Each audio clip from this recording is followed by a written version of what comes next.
Azərbaycan dilində işlətdiyimiz ev gördü ismi ingilis dilinə housewarming kimi tərcümə olunur. Məsələn, we are going to our friend's housewarming. Biz dostumuzun ev gördüsünə gedirik. Və yaxud digər misal, he is throwing a housewarming party.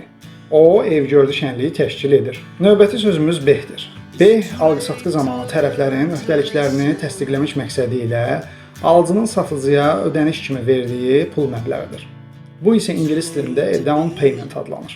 Məsələn, I made a down payment on the house. Yəni mən ev üçün ilkin ödəniş etdim və yaxud beh verdim. Digər misal, I put a 5000 manat deposit on the house. Yəni mən ev üçün ilkin ödəniş olaraq 5000 manat beh verdim. Azərbaycan dilində yumoristik dəyəri aşağı olan zarafata shit zarafat deyirik. Bu isə ingilis dilində a lame joke adlanır. Məsələn, that was a lame joke. Bu shit zarafatı idi. Və yaxud da ki, I don't like lame jokes. Mən shit zarafatları sevmirəm.